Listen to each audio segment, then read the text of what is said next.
সকাল 6টা, তখনও আলো ফোটেনি। বৃষ্টি মাথায় নিয়েই বেরিয়ে পড়েছিলাম। এভাবে শুরু হয়েছিল আমাদের 3rd ম্যারেজ অ্যানিভার্সারি ট্রিপ। আর গন্তব্য হলো অস্ট্রেলিয়ার ভিক্টোরিয়া রাজ্যের সবচেয়ে সুন্দর এবং ফেমাস অটাম টাউন।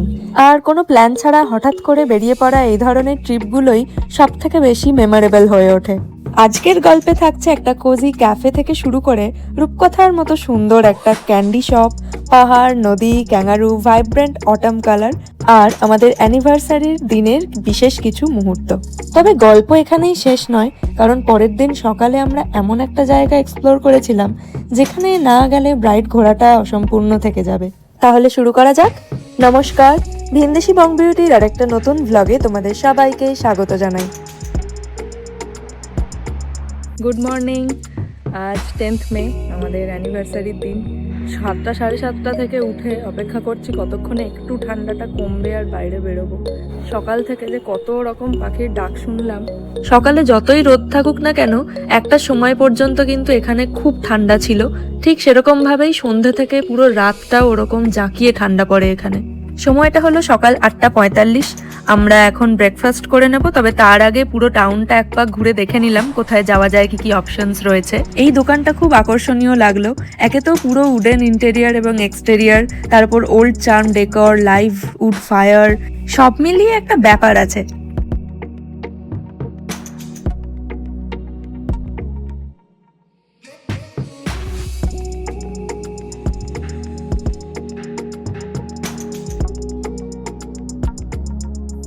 আজ আমি নিয়েছি আমার চিরাচরিত পছন্দের breakfast, chia pudding with fruits, berries আর কোকোনাট ইয়োগার্ট। আর কৌস্তুভ নিয়েছে টোস্ট, এগ আর কফি। ব্রেকফাস্ট করা হয়ে গেছে। এবার আপাতত কোনো প্ল্যান নেই। আমার মনে হয় কোনো জায়গাকে চিনতে হলে তার রাস্তাগুলো ধরে একটু হারিয়ে যাওয়া দরকার। তাই আমরাও অজানার দিকেই হাঁটা দিলাম। আমরা হাঁটতে হাঁটতে বেশ অনেকটা চলে এসেছি। আর যেই পাহাড়গুলোকে দূর থেকে দেখছিলাম, সেগুলোরই কাছে যাওয়ার একটা রাস্তা খুঁজে পেলাম। তো একটু হাঁটছি, যতদূর যেতে পারবো যাব। যেখানে গিয়ে মনে হবে কষ্ট হচ্ছে, একটু বসে সময় কাটিয়ে চলে আসবো। রাস্তাটা যথেষ্ট খাড়াই, উঠতে কষ্টই হচ্ছিল। কিছুটা ওঠার পর একটা জায়গায় দাঁড়িয়ে একটু বিশ্রাম নিচ্ছিলাম। বেশ অনেকটা উঁচু আর ফাঁকা জায়গা হওয়ায় এখানে দারুণ হাওয়া দিচ্ছিল। আর যেহেতু ঘেমে গিয়েছিলাম, তাই শরীর জুড়িয়ে যাচ্ছিল। সাথে চোখের সামনে এরকম একটা সুন্দর দৃশ্য। তারপর চোখে পড়লো ক্যাঙ্গারু। একটা দুটো না, অনেক, যেন ওদের সাথেই দেখা করতে এসেছি। এতক্ষণ এই জায়গাটা দেখে মনে হচ্ছিল মানুষের যাতায়াত চলাচল টুকটাক হয়। এখন দেখছি সত্যিই তাই। এখানে একটা হলিডে হোম রয়েছে এবং একটা ট্রি হাউসও রয়েছে, খুব সুন্দর। কিন্তু বাড়িটাতে আপাতত কোনো লোকজন নেই। আকাশটা একবার দেখো, এত নীল, মনে হচ্ছে কোনো ফিল্টার লাগানো আছে। সত্যি প্রকৃতিকে তার নিজের মতন করে থাকতে দিলে সে এরকমই রঙিন, উজ্জ্বল আর সুন্দর হয়।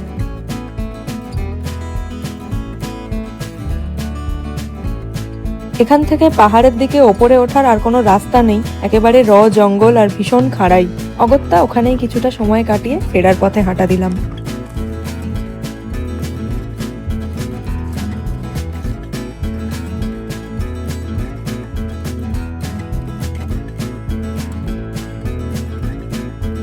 সামনে একটা সুন্দর চার্চও আছে। তবে হঠাৎ চোখে পড়লো একটা ক্যান্ডি শপ। দোকানটা এত অ্যাট্রাকটিভ যে ভেতরে না ঢুকে পারা গেল না। দোকানটার ভেতরে আলো, ডেকোরেশন, কালার কম্বিনেশন আর অশেষ চোখ ধাঁধানো ক্যান্ডি, চকলেটস, আইসক্রিম সব মিলিয়ে এক টুকরো ফেয়ারি টেল। তারপর আলাপ হলো দোকানের মালিক এক দাদুর সাথে। এক এজেড কাপলের গল্প শুনলাম। দিদা নিজের হাতে নাকি এই এত ডেকোরেশন আর পেন্টিংগুলো করেছেন। সেটা সত্যি শুনে ওনার সাথে আলাপ করার ইচ্ছে হচ্ছিল, কিন্তু উনি সেই সময় দোকানে ছিলেন না। একগাল হাসি আর অনেকটা এনার্জি নিয়ে দাদু একাই দোকান চালাচ্ছেন আজ। তাই ওনার সাথেই বেশ কিছুটা গল্প আলাপচারিতা করা গেল। এই ক্যান্ডিটা খেতে কেমন হবে আমি জানি না, কিন্তু দেখতে দারুণ।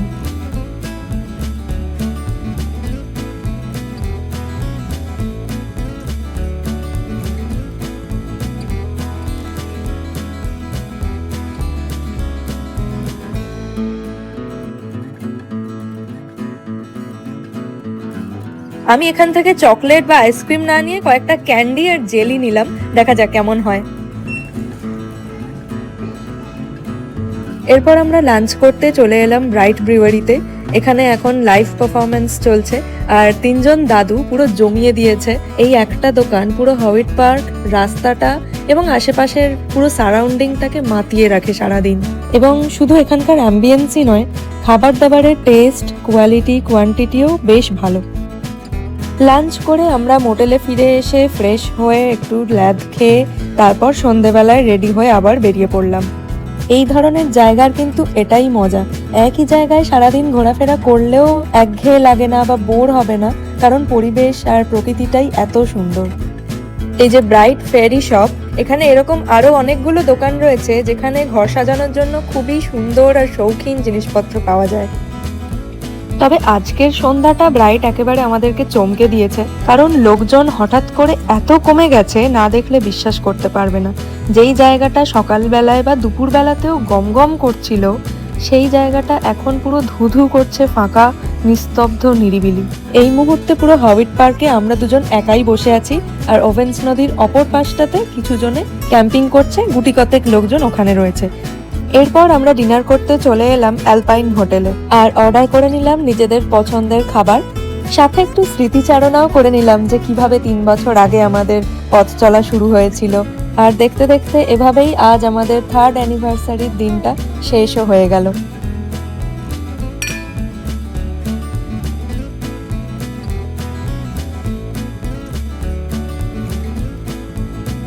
পরের দিন সকালে মনটা খারাপ লাগছিল, কারণ আজ ফেরার দিন, কিন্তু যাওয়ার আগে আরও একটা জায়গা দেখা বাকি। আজ ব্রাইটে আমাদের ডে 3 আর শেষ দিন। আপাতত আমরা একটু বেরিয়েছি, আশেপাশে একটু হাঁটবো আর ব্রেকফাস্ট করব, তারপর আমরা চেক আউট করবো 11টার সময়। তাহলে চলো যাওয়া যাক। আজ যেহেতু সোমবার, তো রাস্তাঘাট সব ধুধু করছে, ফাঁকা চারিদিকে। আমরা ছাড়া আপাতত কাউকে দেখতে পাচ্ছি না। কিছু স্থানীয় লোকজন তারা ওই মর্নিং ওয়াকে বেরিয়েছে, কিন্তু পর্যটক একদম নেই।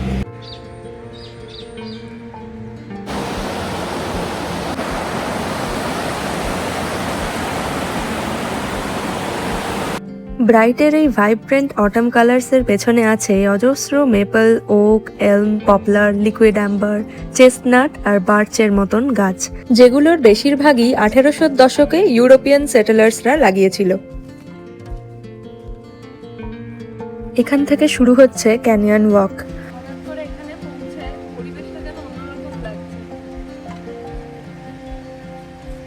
ওভেন্স নদীর পাশ দিয়ে প্রায় 3.5 কিলোমিটার লম্বা এই মিস্টিক ড্রিমি লুপ ট্রেলটা ব্রাইটের একটা অন্যতম আইকনিক ওয়াকিং ট্রেল, যেখানে না গেলে ব্রাইট ঘোরাটা একটু অসম্পূর্ণ থেকে যায়।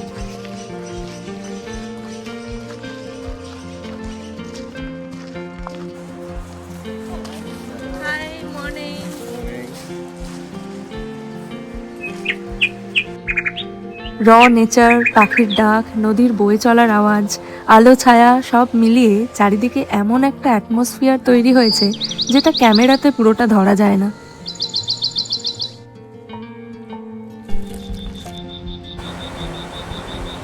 পুরো ট্রেলটা কমপ্লিট করতে আমাদের বেশ অনেকটা সময় লেগেছে, তাতে একটু দেরি হয়ে গেছে বটে, কিন্তু একেবারে সার্থক।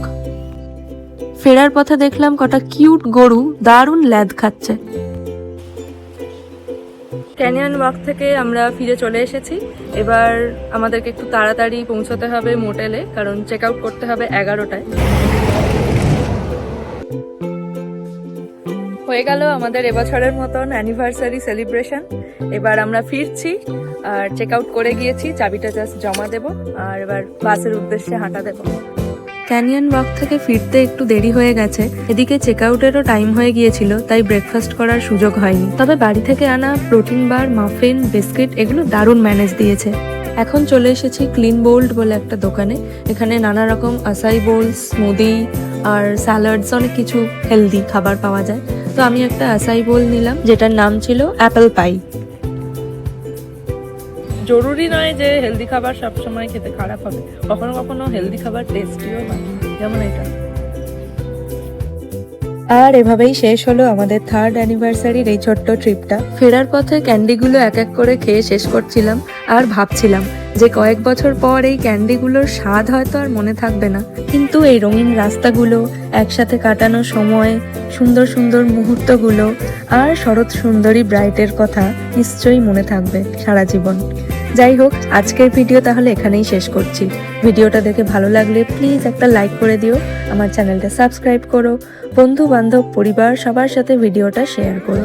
ইচ্ছে হলে কমেন্ট করে জানাতে পারো ভিডিওটা কেমন লাগলো। আজ তাহলে আসি, দেখা হবে পরের ভিডিওতে। Thanks for watching, by.